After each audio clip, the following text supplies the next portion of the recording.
Yo, what's up foodies? Welcome into another video. Today we are tackling the big issue. Instead of talking about any given perks or upcoming changes to the game or anything like that, we are tackling something that's been in this game for a very, very long time.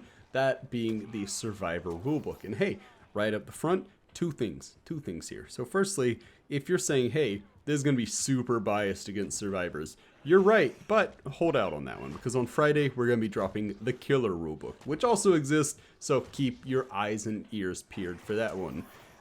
As far as the other thing, I wanted to drop it out there that I do stream on Twitch, and I have a Twitter, at DasFoodGaming for Twitter, Das_food for Twitch. Go give both of those a follow, we have a good time. Now, when it comes to the Survivor Rulebook, it's very important that I don't mislead you. There was a time where the rulebook was completely valid, a time where the rulebook made all of the sense in the world to exist. Because you see, there was a time where Dead by Daylight was so unbalanced that if you could have teleported somebody from launch DBD to today, they'd be like, wow, this is perfect. I have no complaints. Because we get caught up in the minutia, but really, the game has come an extremely long way. So if you've never had to deal with instant fast vaults at all times, because when the game launched, there were always fast vaults. If you hit to run, you could hit a fast vault. No matter the angle, no matter how you were hitting it, is going to be a fast vault.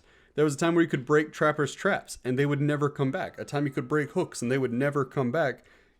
These things were prevalent. I still remember the closest I've come to having a legitimate breakdown on stream was this one time. These people kept running towards the Ironworks of Misery.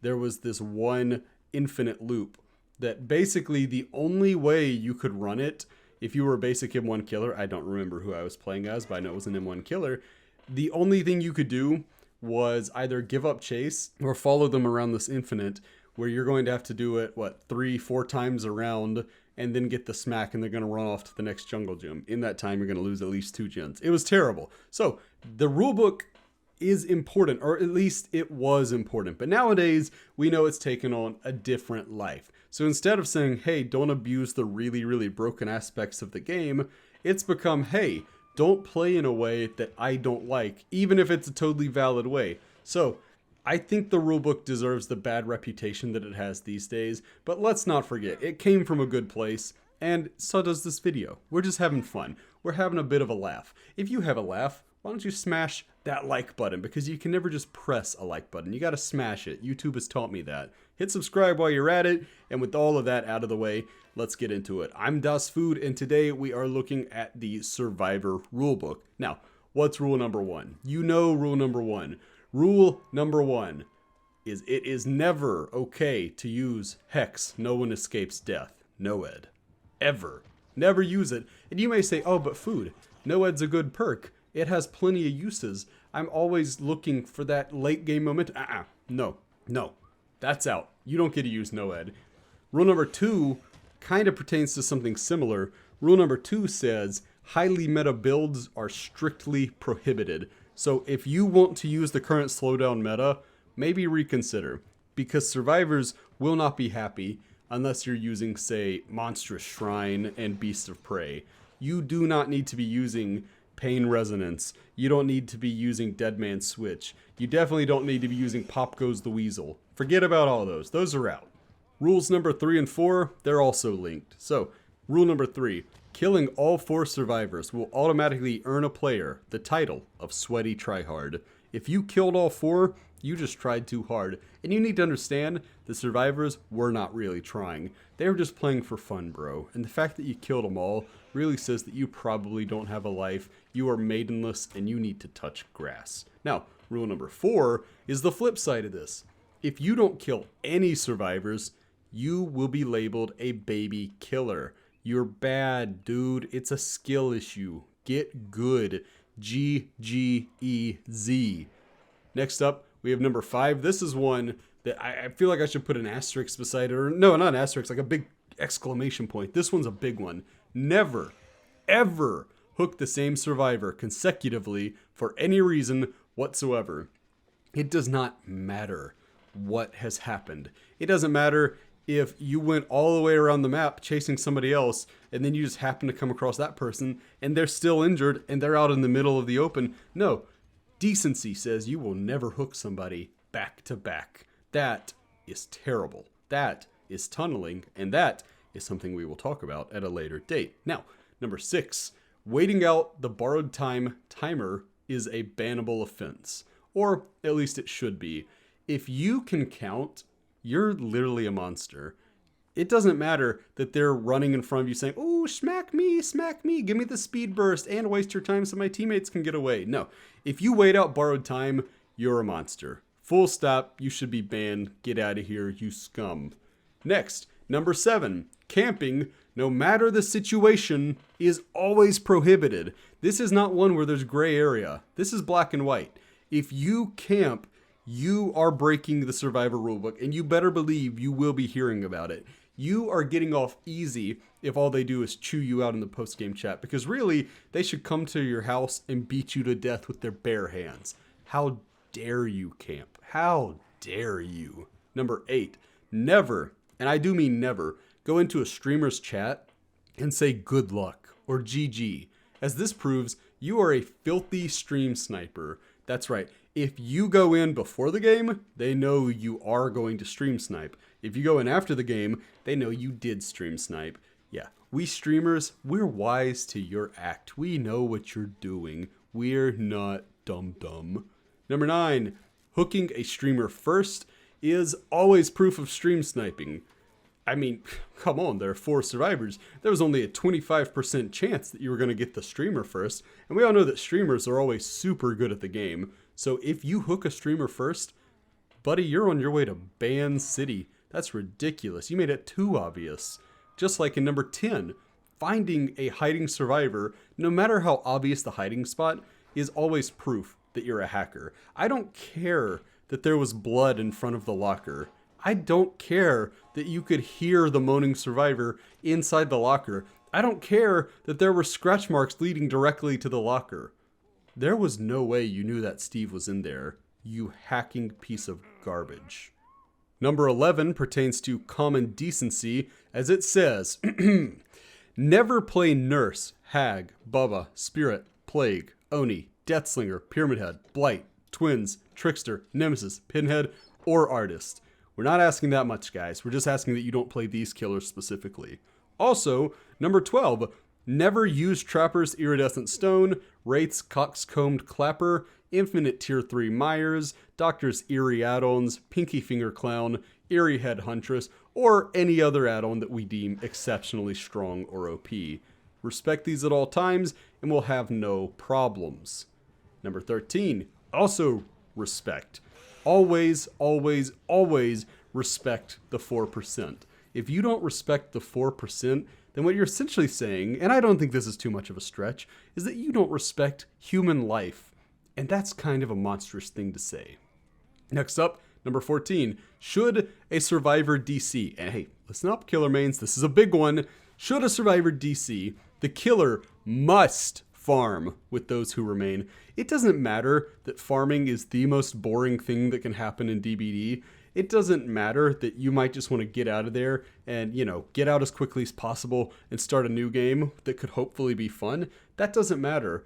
What matters is that a survivor DC'd, and now it is your turn to cater to the remaining survivors so that they can get as many points as possible. In the very least, you need to go stand in a corner, let them do generators, but really, you need to let them stun you with a couple pallets too.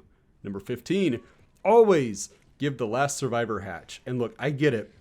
Sometimes, in the heat of the moment, things get a little tense. You hit it where all of a sudden you have these survivors. They're clicky, they're teabagging. But guys, they're just having fun. They're just being wholesome gamers, wholesome little noodles. Maybe they're a little naughty, but that's not so bad. You got to give them the hatch. Come on. If you don't give them the hatch, well, you're a sweaty tryhard. Part 2. Number 16, remaining on the same map. I feel like I need a clap for this one so people really get it. Remaining on the same map as a hooked survivor is equivalent to camping. If you do not, let's say you're playing a game on Ormond and you hook somebody just outside of the main building, If your ass is not in the swamp maps by the time somebody comes to the rescue, I hate to say it, buddy, but you're a filthy camper, and it's going to be reported and posted to your Steam profile. So everybody knows what a dirty, dirty camper you are. Number 17, killers may never use Lightborn. It doesn't matter that Lightborn is a generally terrible perk. It doesn't matter that Lightborn really doesn't affect the game in any memorable way. It doesn't matter that Lightborn is actually kind of a mercy to the survivors, as it means one of the perk slots was not used for something far nastier. No, none of that matters. The Survivor Council has met and determined that Lightborn is an absolute no-go, and if you use it, you will hear about it. Number 18, killers may never use Franklin's Demise. So, much like Lightborn, Franklin's is a generally terrible perk. Sure. But it's also an inconvenient perk. And what you'll find is that really powerful perks are bad, but inconvenient perks, ooh, those are way worse. I mean, really, imagine having to walk back and pick up my flashlight again. Just absolutely ridiculous. If you use Franklin's, you're going to hear about it. Number 19, killers may never use anti-body blocking perks. It is our goal to play the game and have fun, and when you hook us, that's not very fun. So if I'm in a Swift and I'm coming in there and one of my buddies goes down and we all get in front of the hook and it turns out he has Starstruck, or he's got Mad Grit. That's not fun. That's terrible. So yeah, don't use anti-body blocking perks and you should be fine. Number 20, hex perks are unfair, and they are especially unfair if the hex is well hidden. I suppose we could allow you to bring hex perks if you bring something like the third seal and it's sitting out on the middle of a hill that everybody can see it from around the map. That's fine. But if it is so much as slightly shrouded by a single bush, you're essentially cheating, and I think behavior is going to get a report about you. Number 21, never complain about boons, no matter how well hidden they may be. Boons are completely fair. There are no issues with boons. This is a skill issue for you. Do not complain about boons. Number 22, tunneling the weak link in a team makes you an asshole. Number 23, tunneling minority characters makes you a racist. Number 24, tunneling at all makes you literally Hitler, you Nazi scum. This is terrible. Why would you tunnel? Can you imagine using a viable strategy? That's disgusting. Survivors never use viable strategies, and you shouldn't either. Come on, man. Come on, man. Even the playing field just a little bit. Number 25, never, and this is a big never, never nod at survivors. It might hurt their feelings, and we do not want to hurt feelings. We want to make memories by teabagging and flashlight spamming. Number 26, never hit survivors on the hook. It might hurt their feelings. And again, I don't know how many times I gotta tell you this. We're not out to hurt feelings. We're just here to GG easy and move on to the next game. Number 27, always put the survivor's fun before your own. You might think that your main goal when you play a video game should be that you have a good time. But oh buddy, you're wrong. No, you are here for the survivor's entertainment. They will play with you and they will discard of you when they are finished. Anything other than that is extra mercy that they are showing to you.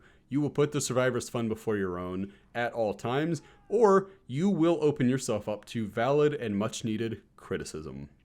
Number 28, killer is to be referred to as the power role, no matter what the numbers say. I don't care that it's a 4v1. I don't care that killer's the harder role. I don't care about any of that. Because all of that, that's just hoopla. No. Killer's the power role, and behavior hates survivors. Behavior is always... I mean, did you see that they nerfed the numbers on Circle of Healing twice? If this isn't 1984, I don't know what is. Number 29. Lobby dodging is never okay, even if the killer has had poor experiences with the Survive with Friends group in the past. Buckle up, Buttercup. Dig in. We're going to play this game, and if you lobby dodge us, you're evil. Number 30, map dodging is never okay and should be a bannable offense. I mean, what? You want us to, load into another game? That's ridiculous. We're never going to do that. Number 31, a killer should always allow survivors to complete their tomes. And this can take on many forms. There are some of the obvious ones, right? If you come across a survivor and they're trying to grab a glyph, you better let them grab that glyph. Even if it's the white ones that they have to take across the map down into the basement, yeah, you better not follow them down there unless it's just to watch them turn it in, because you are not allowed to attack them while they're doing their tomes. And by the way, that goes for the tomes that might not be as obvious. Maybe they have to hide within 10 meters of you for 30 seconds in one game, or something a little more obscure like that. As the killer, it is your job to study every tome that has ever existed meticulously and evaluate if you think a survivor is completing that tome. And if you interrupt their tome, you are a monster. Number 32. If a game is decided too quickly, a killer must give survivors a restart. So what this means is maybe 2 survivors are on hook and the other 2 get downed.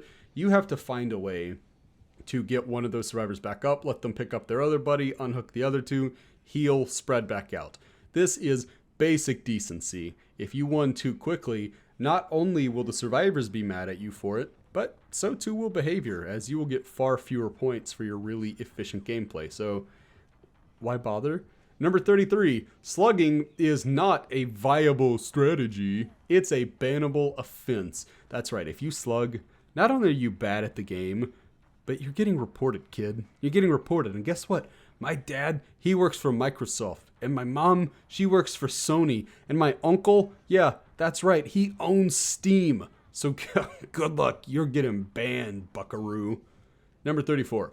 Never say GG after a 4K unless a survivor says it first. If a survivor says it first, it's just because they are being benevolent and they are trying to look past your sweaty gameplay. If they don't say anything, just know your role. It's not time for you to talk. It's time for you to listen. And if they don't say anything, then I guess you get to listen to the sound of silence, like Simon and Garfunkel up in here. You don't need to say anything. Number 35, not saying GG after a loss is toxic. Come on, little piss baby. What are you gonna do? What are you gonna do? You're gonna cry because you didn't get 3 kills, you didn't get 4 kills? Or what? You only got a handful of hooks? Big whoop, get over it. You're the power roll. Not saying GG, that's toxic. Number 36, never M1 if your character has an M2 power. This could apply to Huntress, Hillbilly, Bubba, yada yada yada. You get the point. If you M1 on an M2 killer, A, you're garbage kid, and B, you're toxic kid, and C, have I already told you who my parents and uncles work for? You're gone. Number 37, do not bring map offerings. That's a survivor's place. That is their job. You do not need to bring a map offering. Do not worry about it. And if you do bring a map offering, you better be sure that it is not somewhere like Larry's Memorial for a specific build. That's ridiculous. Don't do any of that. Number 38.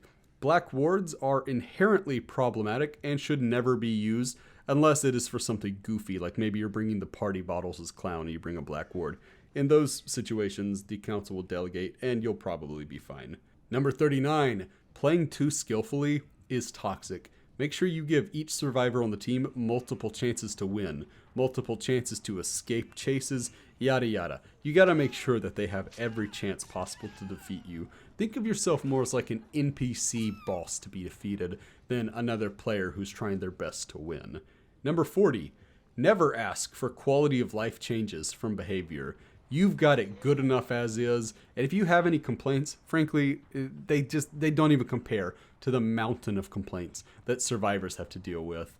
I mean, my goodness, have you even listened to anything on this list? Number 41, never critique strong survivor perks. It is not your place to say that Dead Hard rewards bad play, or that Borrowed Time does not need to be base kit. It is not your place to point out how powerful Circle of Healing is, or Decisive Strike, or any of the other second chance perks. That is not your place. Your place is to lose because of these perks. And lastly, this is the big one. If you listen to nothing else that I say here, this is the only one you really need. Rule number 42, never play killer. And that's going to do it for me, friends. Did I miss any rules? Do you have any you want to dispute? Let me hear about it down below, and please do make sure you follow the channel if you want to hear about that Friday's edition of the Killer Rulebook, which I assure you will be just as deadly serious as this one. But until then, I've been Das Food. I hope you had fun with this one. Remember, this is all in good fun. Nobody take these things seriously. And until next time, bye friends. I've been dreaming on in my head like I've seen it. A life worth living is a life with meaning. I'll do what I love till my heart stops beating. I'm feeding this demon. Got a taste, can't erase bitterness in my